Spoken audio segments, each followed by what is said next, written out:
الله نستعينه ونستغفره ونعوذ بالله من شرور أنفسنا ومن سيئات أعمالنا. من يهدي الله فلا مضل له ومن يضلل فلا هادي له، ونشهد أن لا إله إلا الله وحده لا شريك له، ونشهد أن محمدا عبده ورسوله. قال الله تعالى في القرآن المجيد: بسم الله الرحمن الرحيم: قل اللهم مالك الملك تؤتي الملك من تشاء وتنزع الملك من تشاء وتعز من تشاء وتذل من تشاء بيدك الخير إنك على كل شيء قدير.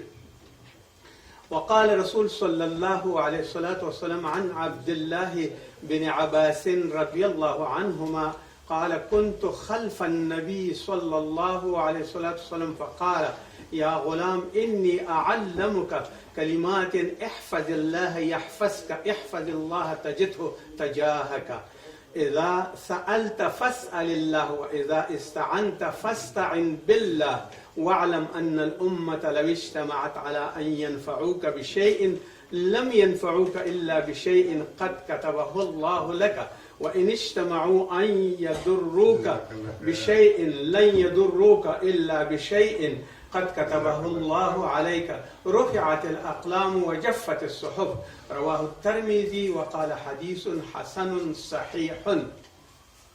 وفي رواية الترمذي رحمه الله: احفظ الله تجده أمامك، تعرف إلى الله في الرخاء يعرفك في الشدة، واعلم أن ما أخطأك يكن ليصيبك وما أصابك لم يكن ليخطئك، واعلم أن النصر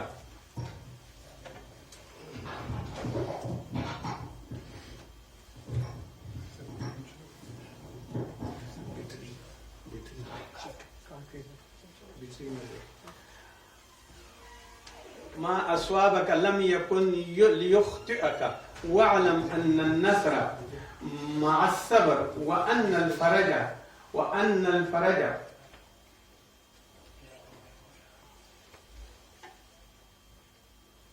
قد كتبه الله لك، وإن اجتمعوا أن يضروك بشيء لن يضروك إلا بشيء قد كتبه الله عليك، رفعت الأقلام وجفت الصحف. رواه الترمذي.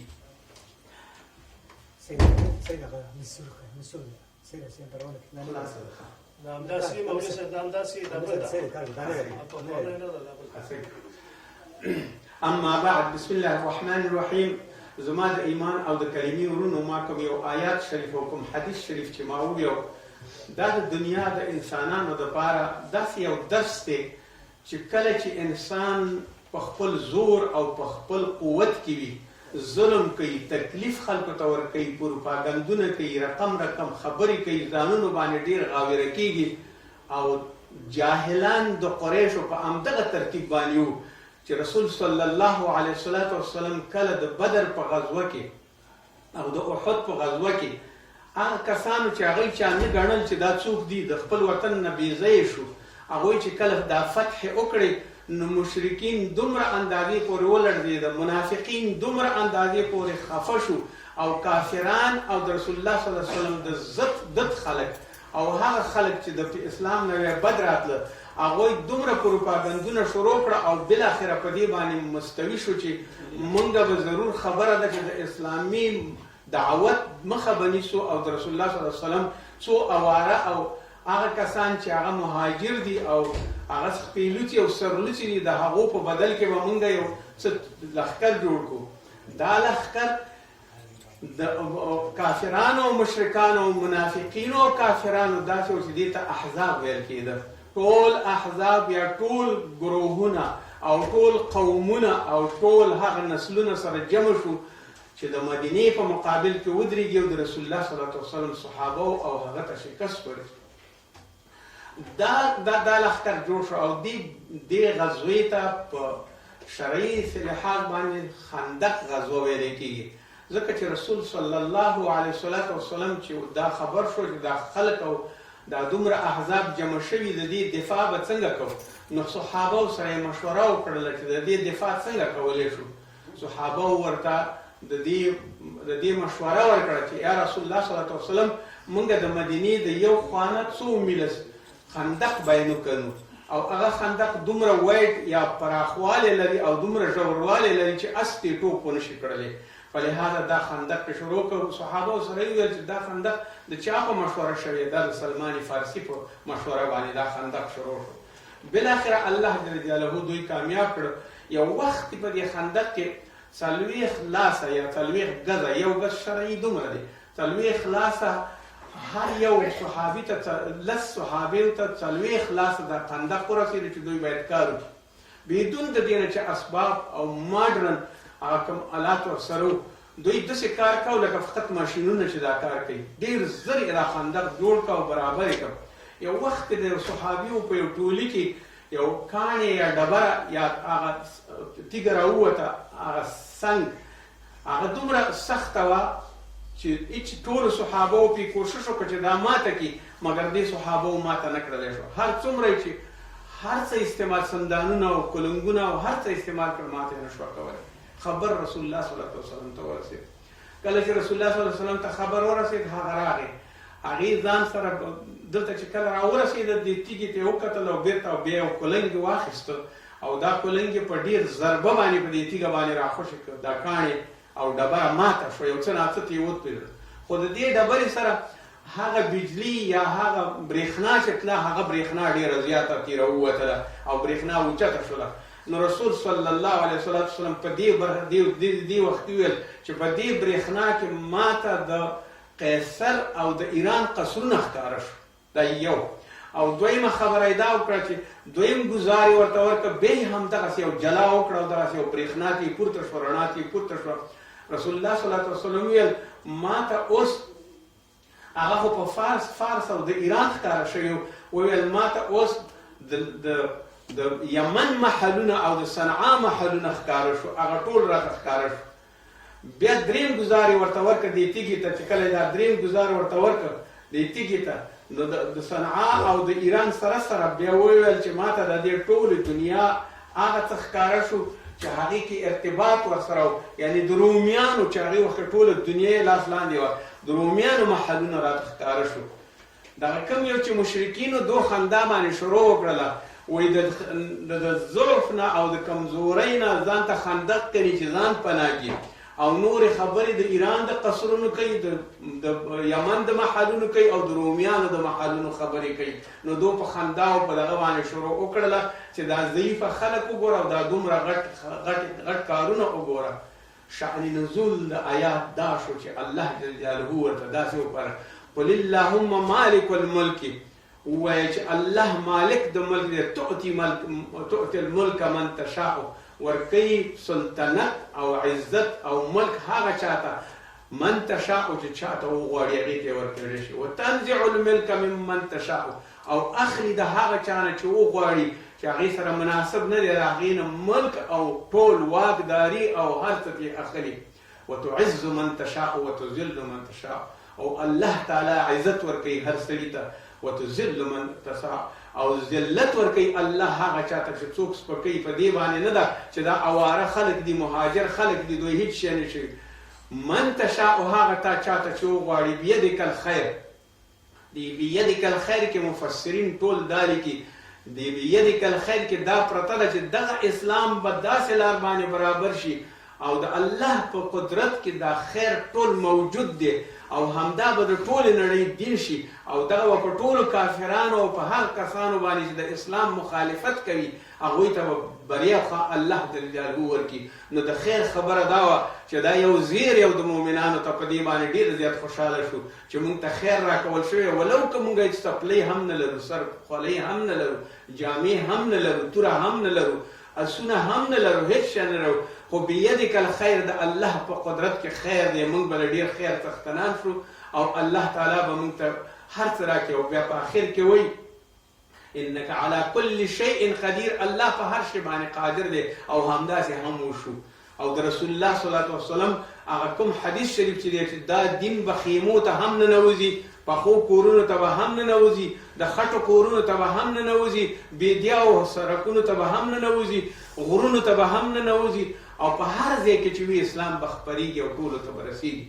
نو دا د دې شأن نزول چې د کافرو په مقابل کې الله جل جلاله دا او فرمایل او دا آیات ورته نازل کړ چې انسان د هیڅ وخت خپل عجز نه ښکاره کوي تر هغه پورې چې الله ته توجه وکړي او الله ته چې توجه وکړي الله تعالی عاجز په ډېر تکړه توب باندې بدلی، کمزور یې په زورمن باندې بدلی، یو ضعیف سړی په پهلوان باندې بدلی او یو ګدا سړی په پادشاهي باندې بدلی. دا د الله په لاس کې ده نعمتونه او هر څه د هغې په لاس کې دي او په دې باید یقین وکړو بیدک الخیر او هغه په هر څه باندې قادر دی. قدیر دې کې صیغه د مبالغې ده، هر څه کولی شي، څه چې وغواړي شپه وي او که ورځ وي، ځمکه کې وي او که اسمان کې وي، ټول شیونه کولی شي. شپږیشتم آیات د آل عمران. فلهذا کوم چا چې الله جل جلاله وپېژند او د هغې باندې توکل وکړ، هغه کسان چې 80 کسان یا هغه کسان چې 300 ته هم نه رسېده او یا هغه کسان چې د احد کې ورنه منافقین راستانه شو او د دوی لښکر یې په 200,000 لښکر یې په 200 بدل کړ او هغه کسان چې په ټول بدر غزه کې 7 تورې لرلې هغې ته وګورئ چې د دنیا په قصرونو کې الله تعالی میش کړه او هلته ورته امارتونه یې ورته ورکړه، قدرتونه یې ورته ورکړه او په لاس باندې مخلوقات ټول روم او یمن او ایران نه بلکې تر افغانستان پورې، تر سمرقند، کوکند او بخارا پورې، تر دې پورې راورسېده، بحر صغیر پورې راورسېده. دغه ټول مملکتونه او تر غرب او شرقه پورې ټول دا دین خور شو، ځکه بیدک الخیر. دا د الله تعالی وعده وه او دې ټولو ته یې ورسوه او اوس هم دا دې موږ په کوم ځای کې ناست یو چې د اسلام تبلیغ کوو، دا د الله تعالی هغه بیدک الخیر دی چې موږ ته راورسوه.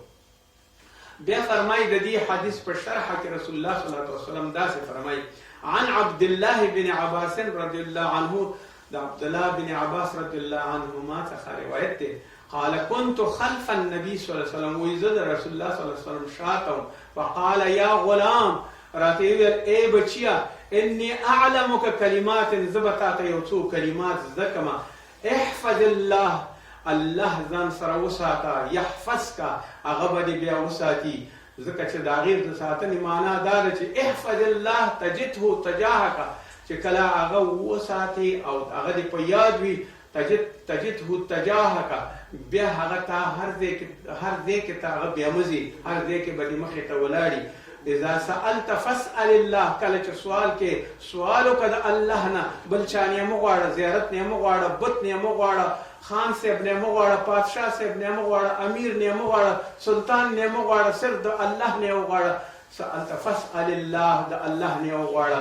واذا استعنت فاستعن بالله، او کله چې کومک غواړي، معاونت غواړي، د الله نه یې وغواړه. واعلم، او پوه شه په دې باندې، ان الامة لو اجتمعت، په دې پوه شه چې ټول امت جمع شي، لکه کافران چې ټول احزاب را جمع شو، لو اجتمعت على ان ينفعوك، چې یو څه شی درته ورسوي، نفع درته ورسوي، لم ينفعوك الا بشيء، هیڅ وخت به درته هیڅ شی درته نشي نفع رسولی، قد كتبه الله، مګر هغه څه به درته رسېږي کوم چې د الله رضا او مرضي وي، هغه به درته رسېږي. وان اجتمعوا على ان يضروك بشيء، او که دا ټول مخلوق جمع شي چې تا ته ضرر ورسوي، لم يضروك، هیڅ شی درته ضرر نشي رسولی، الا بشيء قد كتبه الله عليك، مگر هغه شی چې الله درته لیکلی دي او ستا په تقدیر کې موجود دي. رفعت الاقلام، جګ شوي دي قلمونه، یعنی تقدیر نور نه لیکل کېږي. په هماغه 50,000 کاله مخکې د انسان د پیدایښت نه تقدیر لیکل شوی دی. وجفت الصحف، او هغه صحیفې چې هغه پرې لیکل شوي دي، لیکل پرې قلم کړي دي، هغه اقلام هم اوس اوچت شوي دي، قلمونه هم اوچت شوي، او هغه صحیفې هم اوچتې شوي دي. دا د ترمذي صحیح روایت دی، حسن روایت دی. او وایي په ترمذي بل روایت کې احفظ الله، وساته الله ځان سره، تجده امامک، مخې ته به دې راشي او هر ځای کې به در سره وي. تعرف الى الله فی الرخاء، که الله دې په سختۍ کې یاد کړي، یعرفک فی الشر، که چېرته ته خوشحاله وي او په خوشحالۍ کې دې الله یاد کړه، یعرفک فی الشدة، تا به وپېژني او لاسنیوی به دې وکړي په هغه حالت کې چې تا باندې ډېر شدت او تکلیف دی. واعلم، پوه شه په دې باندې، انما اخطأک، هغه څه شی چې تا خرابوي، لم یکن نصیبک، هغه به تا ته نه رارسېږي. وما اصابک لم یکن یخطئ، او هغه څه به درته رسېږي کوم یو چې لم یکن یخطئک، چې هغه څه چې تا خطا کوي. واعلم، په دې پوه شه، ان النصر، مدد او کومک چې دی، مع الصبر، د صبر سره دی. وان الفرج، او خوشحالي او پراخوالی، مع الکرب، سره د سختۍ دی. وان العسر یسرا، او د وروسته د هر خفګان نه یسر را روان دی. ان مع العسر یسرا وان مع العسر یسرا. علما وی الله جل جلاله د عسر په مقابل کې، د غم په مقابل کې، د تکلیف په مقابل کې یسر دوه ځلې لیکلی، او دوه ځلې ذکر کړی په قرآن شریف د علم نشرح لک صورت کې. او دلته هم رسول الله صلی الله علیه وسلم ان مع العسر یسرا، سره د تکلیف یسر او ازادي شته، سره د سختۍ کرب فرج او خلاصون شته دی، او سره د نصر هغه چا سره دی چې هغه صبر کولی شي. څومره چې صبر کوي، ان الله مع الصابرین. صبر خپل ځان قابو کول، خپل همت نه بیلل، ځان کې توانایي او وړتیا پیدا کول، او ځان کې دا ابیلیټي پیدا کول چې د ټول غمونو زغم وکړي، نو دې ته صبر ویلی کېږي. او علما وایي هذا الحدیث یتضمن وصایا العظیمة، دا د ډېرو لویو وصیتونو عظمت دی په دې حدیث کې. وقواعد الکلیة، او دا یو کلیه فرمولونه دي.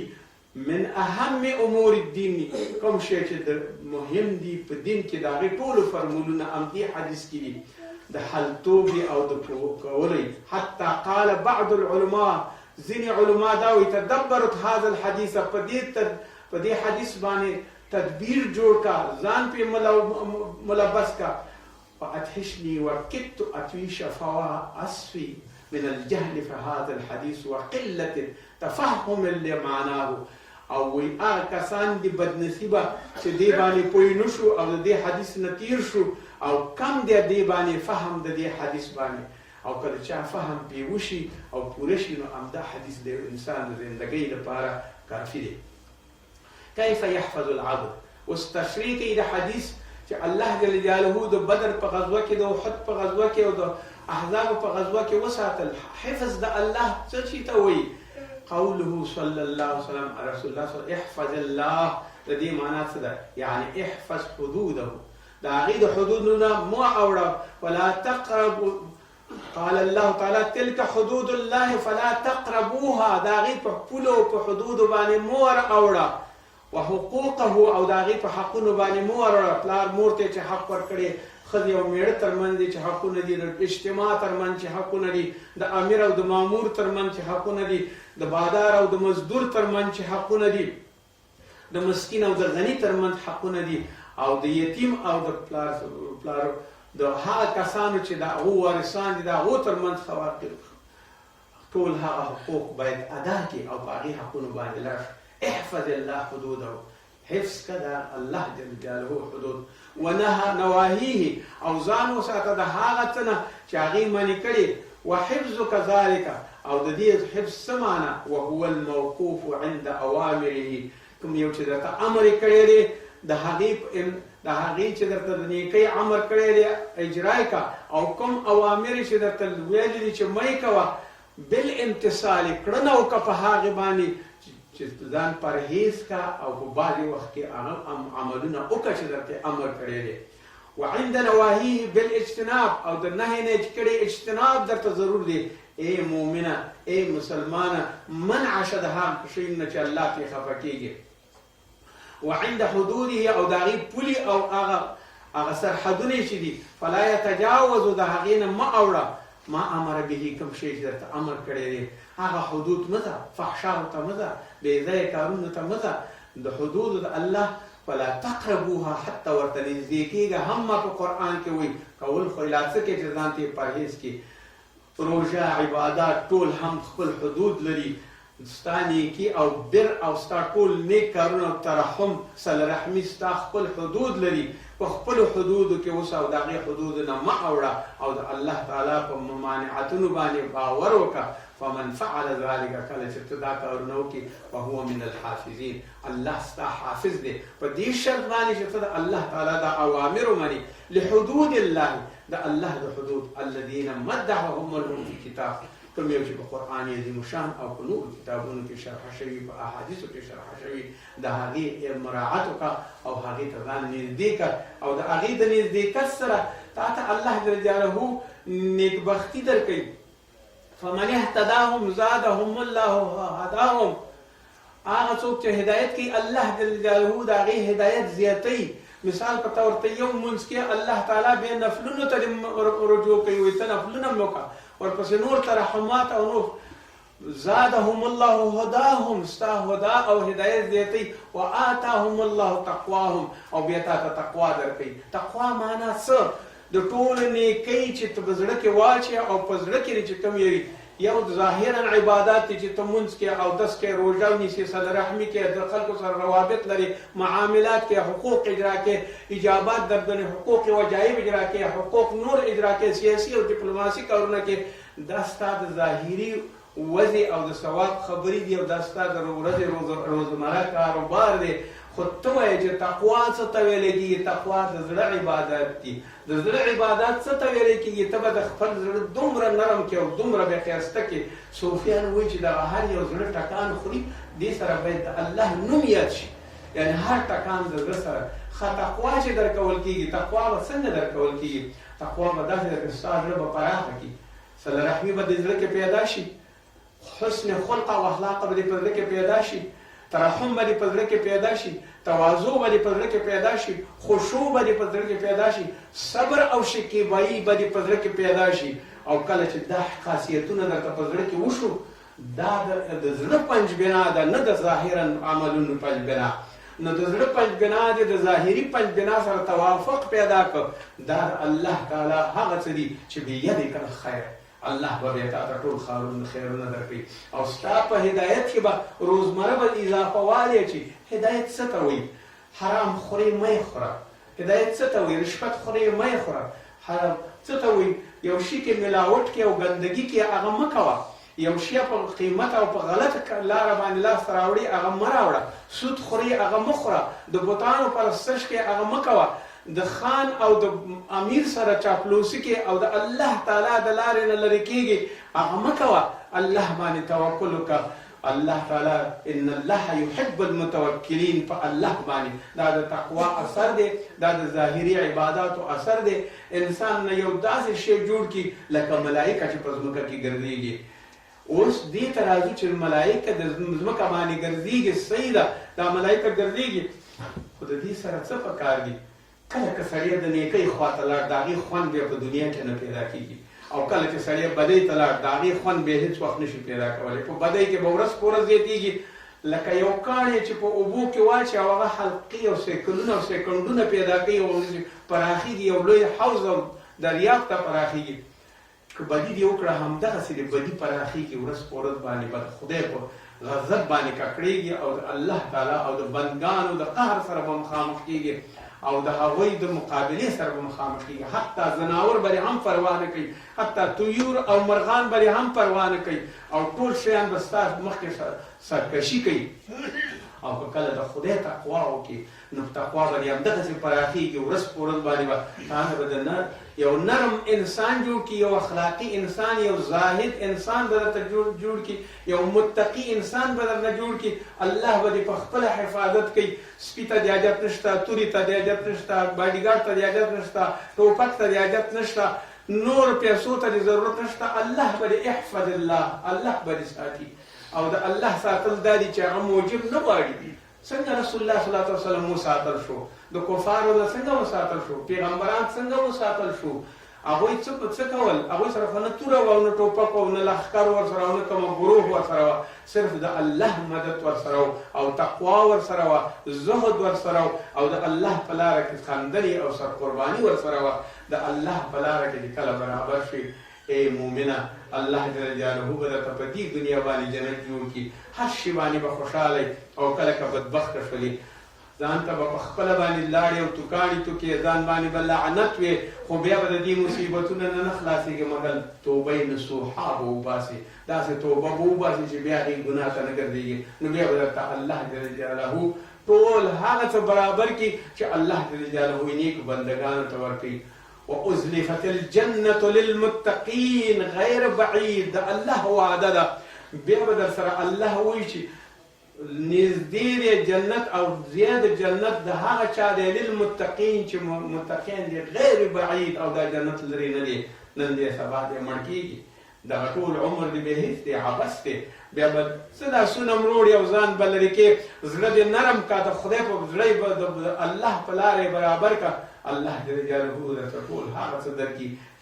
کوم چې د الله په نعمتونو کې دي او الله دا ټوله دنیا دې لپاره پیدا کړې ده چې تا ته رښتیا هم هغه څه درکړي چې هغه یې غواړي نو د الله تعالی د نعمتونو سره ځان اشنا کا د الله د نعمتونو ومنه د الله په نعمتونو باندې شکر وباسه او د الله تعالی د نعمتونو نه نورم کوشش وکړه چې درته ورځ په ورځ باندې اضافه شي او ژوند دې ښایسته شي الله جل جلاله دې موږ او تاسو ته د نیکۍ توفیق راکړي الله جل جلاله دې موږ او تاسو ته هغه څه توفیق راکړي چې کوم یو الله جل جلاله کتاب الله موږ ته نصیحت کړی او وصیت کړی کوم یو چې موږ ته رسول الله صلی الله علیه وسلم سنت ګرځولي دي او موږ لارې ګرځولې په هغې لاره هم الله برابر کړي الله دې اخوت او برادري او یو یووالي سره اتفاق او اتحاد د مسلمانانو نصیب کړي الله جل جلاله چې په کوم مسلمان کار او تکلیف یې الله دې ورته اسانه کړي مریضي او تکلیفونه دې الله تعالی جوړ الله تعالی دې هغه شپې او ورځې په موږ راولو چې سترګې مو په دې رڼا شي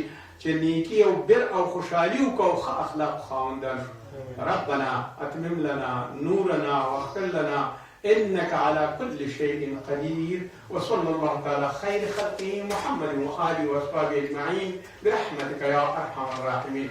برادران عزیز عرض میکنم این مسجد از شماست و با همگی چاندی شما و پیسی شما این روزانه میچله و دوران میکنه څومره چې چاندور کوي جمعه ته هغومره به ښه وي صدقات اعطوا صدقات للمسجد او الله جل جلاله صدقات ورکوي او صدقات بالمسجد دپاره ورکوي تر څو پورې چې زموږ مسجد نورم ښه شي او الله تعالی زموږ او ستاسو دا هر نیکي او بر ټول قبول کړي. ربنا تقبل منا انك انت السميع العليم. وصلى الله.